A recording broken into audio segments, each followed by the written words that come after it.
नमस्कार। आज हम एक ऐसे मुद्दे पर बात कर रहे हैं जो शायद हर रोज घर से जुड़ा है, जहां बच्चे हैं और तकनीक भी।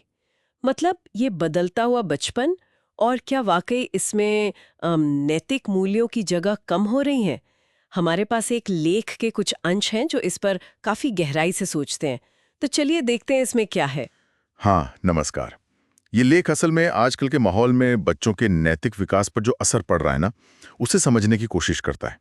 और मुख्य सवाल यही है कि ये मोबाइल, इंटरनेट और जो परिवार का बदलता माहौल है, ये सब मिलकर बच्चों के मूल्यों को कैसे कैसे बदल रहे हैं। लेख की शुरुआत ही होती है सबसे बड़े कह सकते हैं विलन से, मोबाइल और इंटरनेट की लत।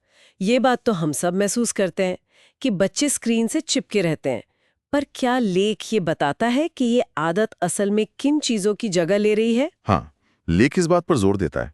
कहता है कि स्क्रीन टाइम सिर्फ खाली समय नहीं भर रहा, अच्छा। बल्कि उस समय को खा रहा है जो पहले, आप सोचिए, दोस्तों के साथ खेलने में जाता था, परिवार के साथ गपशप करने में, हाँ हाँ, वो बातें करना। या यहां तक कि बस यूं ही बोर होने और खुद से कुछ सोचने में बीतता था, वो समय अब स्क्रीन ले रहा है।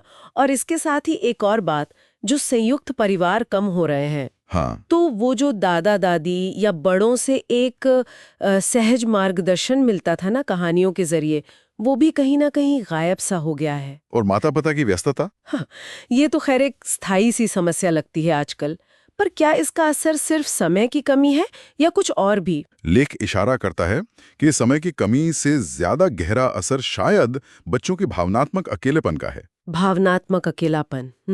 हाँ, मतलब जब बच्चे अपने मन की बात कहने या सुने जाने के लिए किसी को पास नहीं पाते, तो वो फिर अक्सर इस वर्चुअल दुनिया में ही एक तरह का सुकून ढूंढते हैं। और चिंता की बात यह है कि डिजिटल दुनिया में जो कंटेंट मिलता है, चाहे वो गेम्स हों या वीडियोस, वो अक्सर बिना किसी नैतिक फिल्टर के आता है। हाँ, ये तो है। बच्चे हिंसक या असंवेदनशील चीजें देखकर उसे उसे नॉर्मल मानने लगते हैं। तो इसका सीधा असर उन मूल्यों पर पड़ता है जिनके बारे में हम बात कर रहे हैं। बिल्कुल, मतलब ईमानदारी, करुणा, ये सब। बिल्कुल। लेख एक दिलचस्प बात कहता है कि शायद सबसे ज्यादा कमी सहानुभूति में आ रही है, एम्पैथी जिसे कहते हैं। एम्पैथी, दूसरों के दर्द को महसूस करना। हाँ, क्योंकि जब आमने सामने का संवाद कम होता है तो दूसरों के हाव भाव, उनकी तकलीफ समझने का मौका भी कम मिलता है।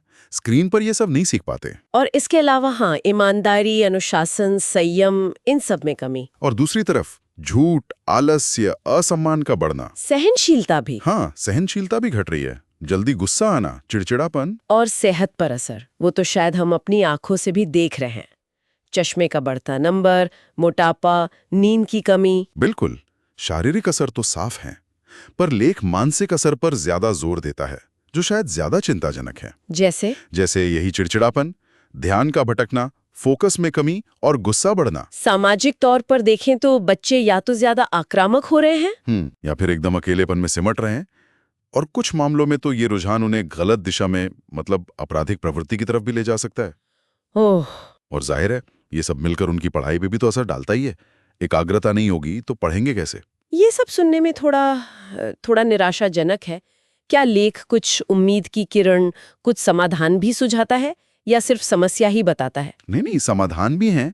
और अच्छी बात यह है कि समाधान की शुरुआत घर से ही होती है। घर से, मतलब पेरेंट्स का रोल। बिल्कुल, लेकिन सिर्फ साथ समय बिताने से ज्यादा जरूरी है सक्रिय संवाद। बच्चों को सुनना, उनकी फीलिंग्स को समझना, उनको जज ना करना। लेख में पारंपरिक कहानियों का भी जिक्र है, जैसे पंचतंत्र या रामायण, शायद इसलिए कि वो सही गलत का एक नैतिक ढांचा देती हैं, बातों बातों में। हाँ, वो दादी नानी वाली कहानियां। वही। और यही पर लेखी एक चेतावनी भी है।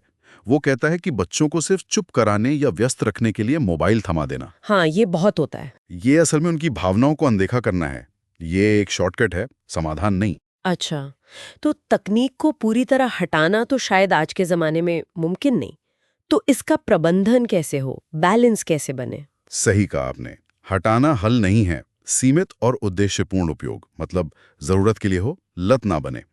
एजुकेशनल कंटेंट ठीक है, पर वो असल दुनिया के अनुभवों का विकल्प नहीं हो सकता। ज्यादा जरूरी है बच्चों को दूसरी गतिविधियों में लगाना।